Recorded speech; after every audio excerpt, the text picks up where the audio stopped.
الحميد لا خير في كثير من نجواهم إلا من أمر بصدقة أو معروف أو إصلاح بين الناس ومن يفعل ذلك ابتغاء مرضات الله فسوف نؤتيه أجرا عظيما. وقال الله تعالى في مقام آخر: يا أيها الناس إنا خلقناكم من ذكر وأنثى وجعلناكم شعوبا وقبائل لتعارفوا إن أكرمكم عند الله أتقاكم إن الله عليم خبير. وقال رسول الله صلى الله عليه وسلم: من أمر بالمعروف ونهى عن المنكر فهو خليفة الله في أرضه وخليفة كتابه وخليفة رسوله. وأيضا قال النبي صلى الله عليه وسلم: من فر بدينه من أرض إلى أرض وإن كان شبرا استوجب الجنة. صدق الله العلي العظيم وصدق رسوله النبي الكريم. Bismillahirrahmanirrahim. Nahmaduhu wa nusalli ala rasulina ba'du. Alhamdulillah subhanahu wa ta'ala beliau membaca ayat Al-Quran. Yang pertama, la kualifikasi bahwasanya tidak ada kebaikan dalam kebanyakan perkataan mereka kecuali perkataan orang yang menyuruh kepada bersedekah atau menyuruh kepada kebaikan atau perkataan yang mendamaikan antara manusia. Dan barang siapa mengerjakan perkara ini semata-mata mengharapkan ridha Allah Ta'ala, maka akan Allah berikan kepadanya pahala yang besar. Kalau ayat kedua beliau membacakan ayat: wahai sekalian manusia, bahwasanya kami Allah Subhanahu wa Ta'ala menciptakan kalian dari laki-laki dan perempuan dan menjadikan kalian bersuku-suku dan berbangsa-bangsa supaya kalian saling mengenal. Dan sungguhnya orang yang paling mulia di antara kalian adalah orang yang paling bertakwa kepada Allah Subhanahu wa Ta'ala. Sungguhnya Allah Ta'ala Maha Mulia lagi Maha Teliti. Dan beliau membacakan sabda Rasulullah SAW bahwasanya barang siapa yang mengajak kepada kebaikan dan mencegah dari kemungkaran, maka dia adalah khalifahnya Allah Ta'ala di muka bumi ini, dan khalifah kitabnya Allah Ta'ala dan khalifah rasulnya Allah Ta'ala di muka bumi. Lalu beliau membacakan satu hadis lagi bahwasanya barang siapa yang memperjuangkan agamanya di muka bumi ini walaupun baru melangkah tertinggal, maka langkah tersebut sudah memasukkan dia untuk masuk surganya Allah Ta'ala. Ini tentang pentingnya amar ma'ruf nahi munkar, mengajak kepada kebaikan, mencegah dari kemungkaran. Ikhwanul kiram, alhamdulillah nahnu kulluna muslimun wa nahnu kulluna mu'minun wa nahnu naqulu la ilaha illallah Muhammadur Rasulullah wa nahnu kulluna min awladi Adam min dhurriyyati Adam alaihi salatu wassalam. La ba'sa أنا من باكستان وأنتم من إندونيسيا، هذا للتعارف فقط. قال النبي صلى الله عليه وسلم: لا فضل لعربي على عجمي ولا لعجمي على عربي ولا لأسود على أحمر ولا لأحمر على أسود، كلكم من بني آدم والآدم خلقه من تراب إلا بالتقوى. لأن إخواننا نحن كلنا معززون، لأن الله تعالى قال في القرآن: ولله العزة ولرسوله وللمؤمنين. العزة فقط لله تعالى، والعزة فقط للنبي صلى الله عليه وسلم، والعزة خاصة مع المسلمين. نحن المعززون، ومعنا حياة العزة، معنا حياة الإسلام، معنا حياة النبي صلى الله عليه وسلم. Beliau menjelaskan bahwasanya kita semuanya adalah sama saudara muslim. Gak ada bedanya apakah beliau dari Pakistan, kita dari Indonesia, gak ada bedanya. Bahwasanya Rasulullah sabdakan bahwasanya kullukum min bani Adam, kalian semuanya termasuk keturunan Nabi Adam, sama semuanya. Wal Adam khalaqahu min turab, dan Nabi Adam Allah Ta'ala ciptakan dari tanah.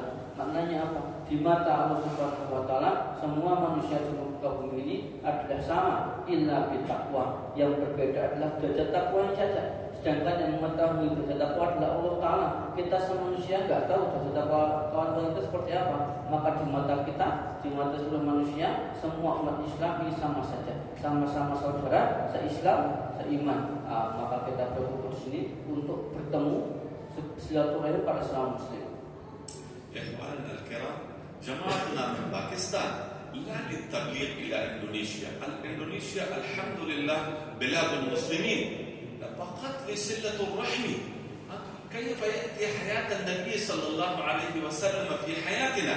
لأن في زمن الصحابة رضوان الله عليهم أجمعين هكذا صلة الرحم. وأبو هريرة رضي الله تعالى عنه ذهب إلى السوق وقال للناس أيها الناس أنتم في الأسواق وأنتم في التجارة وفي مسجد النبوي يقسم ميراث النبي صلى الله عليه وسلم، فكل الناس يأتون إلى مسجد النبوي صلى الله عليه وسلم ونظر فلا رأى تقسيم الميراث، فرأوهم بعض الناس يصلون وبعض الناس يذكرون وبعض الناس يقرؤون القرآن وبعض في الدعاء، فرجعوا إلى السوق وقال لأبو هريرة يا أبا هريرة أين يقسم الميراث النبي صلى الله عليه وسلم؟ فقال في المسجد، وهو يقول أنا ذهبت إلى المسجد لكن ليس التقسيم في المسجد. فقال أبو هريرة رضي الله عنه ما في المسجد؟ فقال الصحابة في المسجد بعض الناس يصلون وبعضهم يذكرون وفي عبادة الله. فقال أبو هريرة رضي الله تعالى عنه هذا ميراث النبي صلى الله عليه وسلم. إخواننا الكرام، الآن هكذا ميراث النبي في المسجد القرآن، وفي المسجد الصلاة، وفي المسجد النوافل، وفي المسجد الدعاء، وهكذا تضرع إلى الله تعالى وساجدا إلى الله تعالى. إخواننا، كيف يأتي كل المسلمين إلى المسجد ويحصل ميراث ويحصل حصة من الميراث النبي صلى الله عليه وسلم؟ كيف يأتي كل المسلمين إلى المسجد؟ المسجد بيت من بيوت الله. الآن نحن في بيت الله، الآن نحن من ضيوف الرحمن، الآن نحن ضيوف الرحمن. إخواننا، هذا صلة الرحم كبير بكل مسلم. نحن يتجولون والدعوة والدعاء ويقول لهم ادعوا إلى المسجد، لأن الله تعالى قال ومن أحسن قولا ممن دعا إلى الله وعمل صالحا وقال إنني من المسلمين. إخواننا، هكذا قال الله تعالى والله يدعو إلى الجنة، وهكذا قال والله يدعو إلى دار السلام، وهكذا قال والله يدعو إلى المغفرة، يدعو إلى الجنة والمغفرة بإذنه. هذا الدعوة، هذا صلة الرحم كبير. كيف يأتوننا كل المسلمين وكيف يأتي في حياتنا حياة النبي صلى الله عليه وسلم، في حياة الرجال وفي حياة النساء وفي حياة الصبيان، وكيف يأتي حياة النبي صلى الله عليه وسلم في أسواقنا وفي تجاراتنا وفي مشاغلنا. فلهذا نحن ذهبنا من باكستان لهذا الفكر، نحن نفكر ونشاور فيما بيننا. Saya belum menjelaskan bahwasanya beliau itu dari Pakistan, ini bahasanya bukan tablik, karena istilah tablik ini adalah untuk orang yang belum Islam. Maka alhamdulillah Indonesia termasuk negara yang banyak orang muslimnya, maka sekarang bahasa adalah silaturahim, untuk saling sambung hati bersama muslim, untuk saling merangkul agar sama-sama ke masjid, sama-sama mengamalkan firman Allah Subhanahu wa taala. Karena dulu pada zaman sahabat juga dilakukan. Ya, sahabat sudah dijamin masuk surga, tapi tetap silaturahim, tetap ada ke masjid juga. Beliau mengisahkan kisah Abu Hurairah, beliau pergi ke pasar lalu berkata, kalian ngapain di sini? Itu di masjid dan dibagikan oleh Rasulullah SAW. Maka sahabat yang di pasar langsung berlari ke masjid. Tapi pas sampai di masjid, rupanya nggak ada apa-apa, nggak ada harta, nggak ada duit, nggak ada yang dibagikan di situ. Maka mereka kembali ke Abu Hurairah. Mereka bilang, kamu bohong, di masjid tidak ada apa-apa. Maka Abu Hurairah tanya, apa yang kalian lihat di masjid? Maka sahabat tadi jawab, di masjid ada yang sholat, ada yang baca Quran, ada yang zikir, ada yang mengajarkan ilmu. Maka Abu Hurairah lalu katakan, itulah warisan Rasulullah SAW. Bahwasanya Nabi kita, Nabi Muhammad SAW tidak mewariskan dinar dan dirham, tapi mewariskan ilmu dan amal. Maka sekarang di masjid sudah nyaman untuk ibadah, nyaman untuk sholat, baca Quran, tapi ahli warisnya masih di luar masjid. Maka tugas kita semua, selain kita beribadah pada Allah Ta'ala, kita adalah umat dakwah. Kita rangkul mereka, kita ajak mereka untuk datang ke masjid, kita ramaikan bersama-sama ke masjid, karena penting sekali untuk mensuasanakan agama di dalam kehidupan kita dan kehidupan seluruh umat.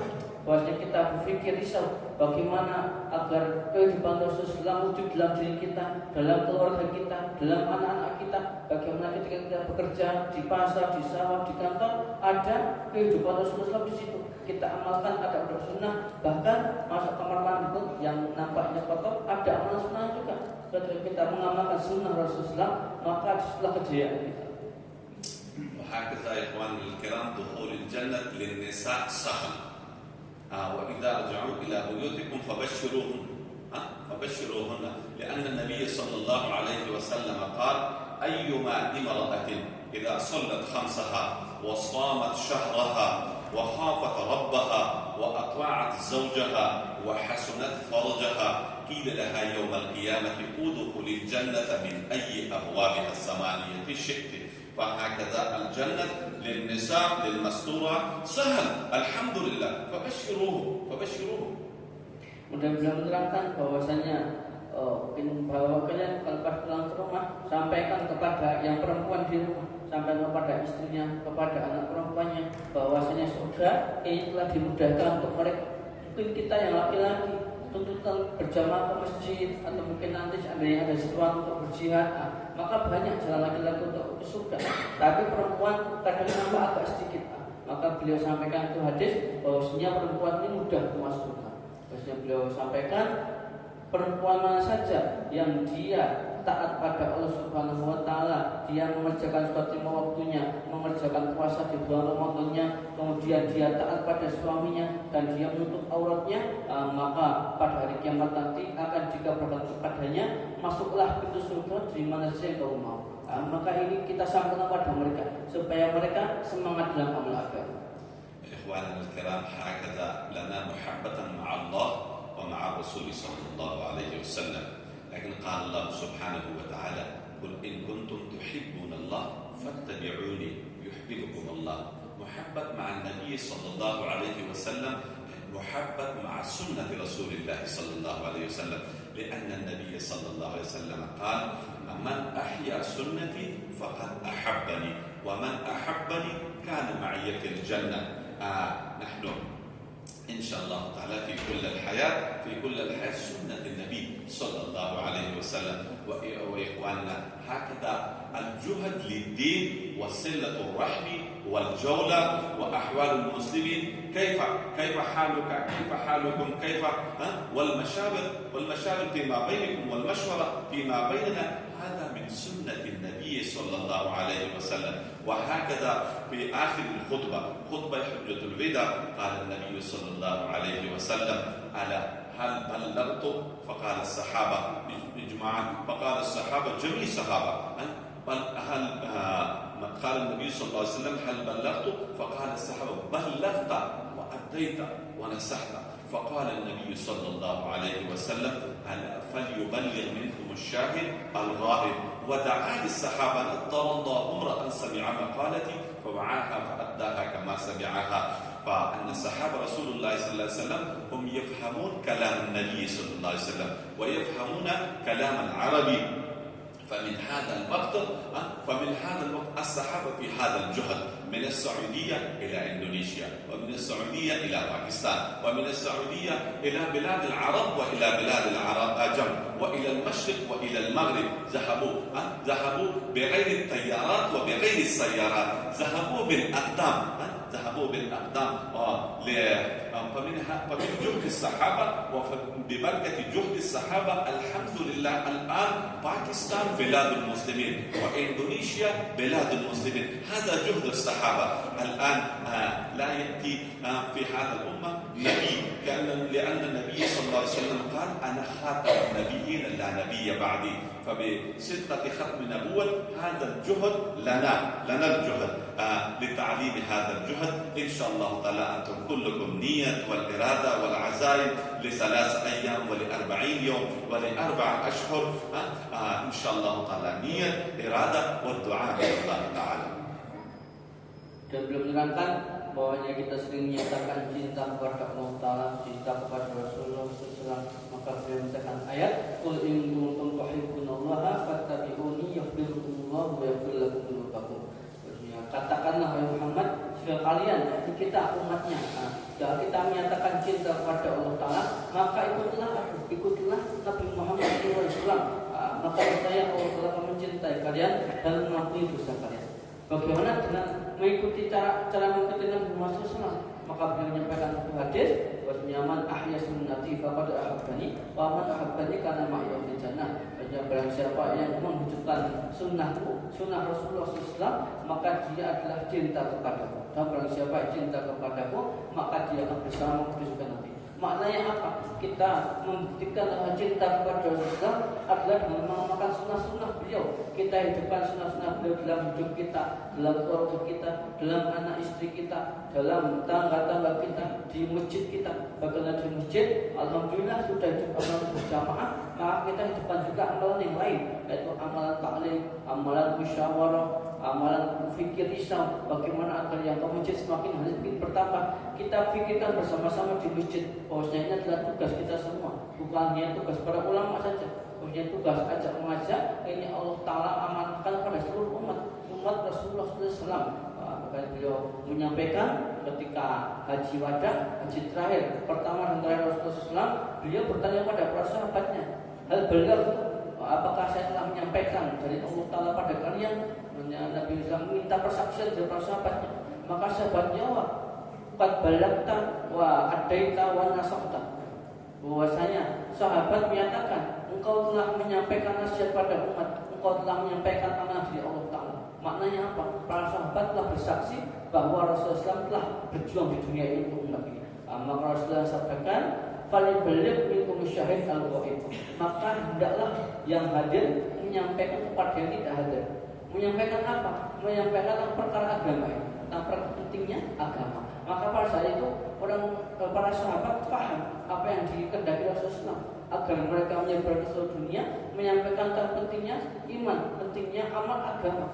Karena setelah Nabi Muhammad SAW wafat, tidak ada Nabi lagi, sehingga amanah dakwah ini Allah telah berikan kepada seluruh umat yang dia beragama Islam, dia punya kewajiban untuk dakwah.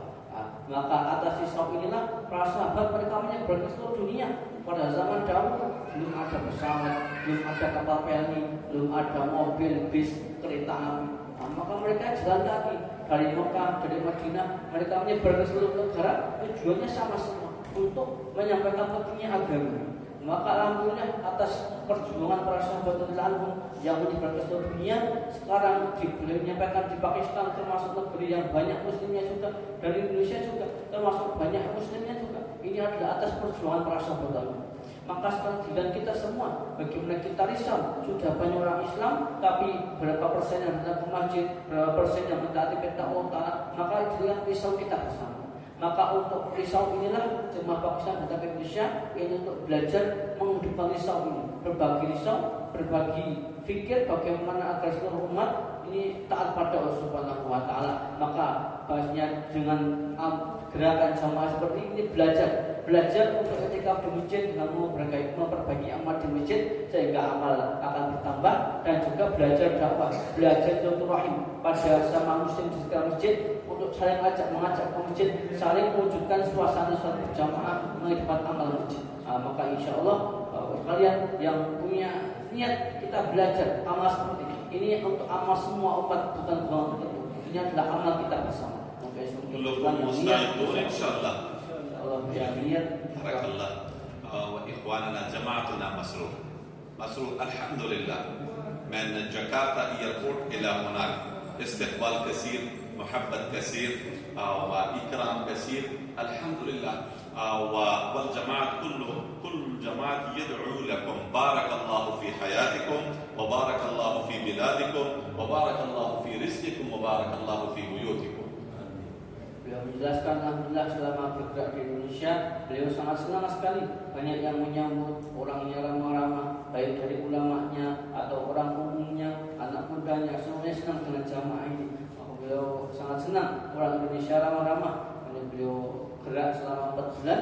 Alhamdulillah selama 3 bulan setengah, sudah hampir 3 bulan penuh.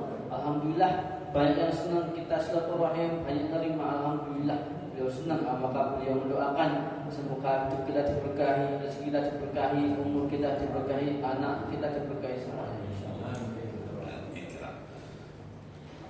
Insyaallah selepas ini ada makan-makan kecil di Islami, insyaallah kesana.